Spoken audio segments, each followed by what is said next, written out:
Hi, I'm Yitzhak Berger. I teach Hebrew at Risha. Parashat Pinchas follows up on the story of Pinchas taking action, taking the law into his own hands, and killing a distinguished member of Klal Yisrael who was engaged in a sinful act. And the beginning of the parasha presents something that's really very jarring when you read it the first time. God tells Pinchas, or says about Pinchas, that because he engaged in this act of zealotry, therefore I'm not going to wipe out all of the Israelites, because he, so to speak, gave expression to God's own zealotry. So God therefore is not going to implement his own zealotry against all of the Israelites. The question immediately arises as to why God would even think to punish all of the Israelites and wipe them all out had Pinchas not done this. Why not just punish those who deserve to be punished?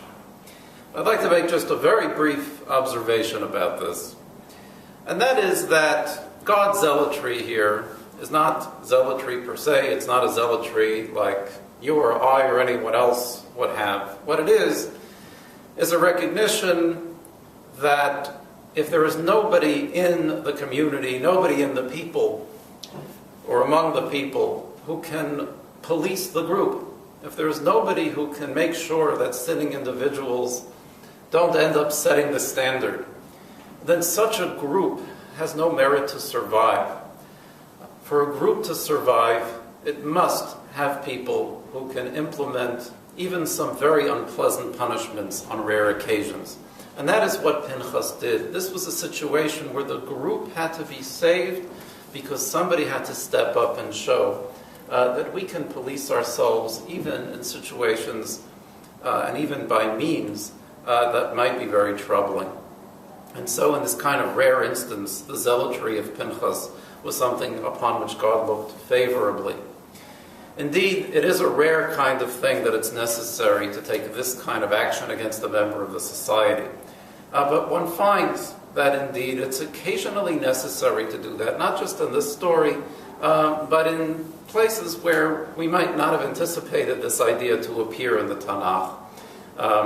At least a couple of the Psalms give expression to this idea that completion, perfection, can't be achieved without sometimes, on some rare occasion, doing something very unpleasant in order to root out evil. One of the most famous Psalms, Psalm 145, which we say as what we know as Ashrei several times a day, we find there a description of God's glory, God's greatness, and God's goodness.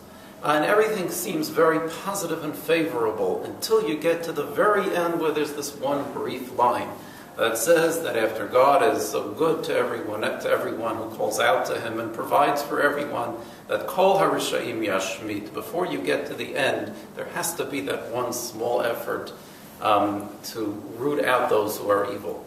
The same thing applies to the Mizmor that we say on Rosh Chodesh, Barchi Nafshi. We have a paean to the wonderful creation of God. Everything reflects God's glory and God's power. But it's only at the end where we add in a brief line of Yitamu Chata'im min haaretz, that sinners, upon which there's the famous drasha that it really means sins, but the simple pshat is it means sinners.